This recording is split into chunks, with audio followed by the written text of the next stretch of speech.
Alors Sandra, je pensais à toute cette histoire de vie chrétienne. Tu sais que c'est nouveau pour moi. Oui, Eh bien, je sais que la dîme représente 10% de mon revenu. Mais qu'en est-il des offrandes? Quel en est le pourcentage? c'est actuellement une question que nous pose fréquemment. Je crois savoir comment t'aider. Pour éviter que nos diverses impulsions ne nous contrôlent, la Bible suggère de faire le vœu dans notre cœur de donner à Dieu une offrande régulière, vois-tu? Mais comment devrait être ce vœu? Je veux dire, dois-je faire un vœu de donner une somme régulièrement? Eh bien, je suggérerais que tu prennes en compte 4 aspects. Premièrement, la priorité. Dieu en premier devrait être ta devise dans chaque aspect de ta vie. Cela inclut la gestion financière. Jésus nous dit, préoccupez-vous d'abord du royaume de Dieu et la vie juste qu'il vous demande. Dieu promet également de subvenir aux besoins de ceux qui donnent le meilleur de leurs revenus, avant de faire toute autre dépense. C'est une question de foi.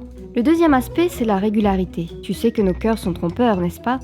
Donc la régularité de l'offrande ne devrait pas être déterminée par le calendrier, les désirs du cœur, les appels venant de la chair ou la sympathie pour un projet missionnaire ou pour un ouvrier. Au contraire, elle devrait être déterminée par l'initiative divine de donner. Ainsi, à chaque fois qu'il nous bénit financièrement, nous devons reconnaître son origine divine, en rendant la dîme et en tenant notre promesse.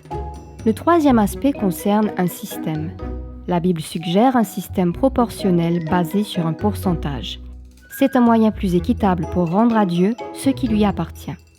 Ainsi, si nous spécifions un pourcentage, nous lui rendons, comme offrande, cette même proportion de tout ce qu'il nous donne.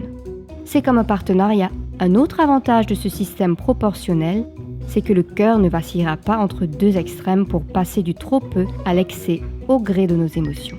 Enfin, le dernier aspect, c'est la période. Il est important d'établir une période pour ton vœu. C'est ton engagement. Peut-être 1 an, 6 mois, et puis évalue et réengage-toi pour le même pourcentage ou pour un pourcentage différent.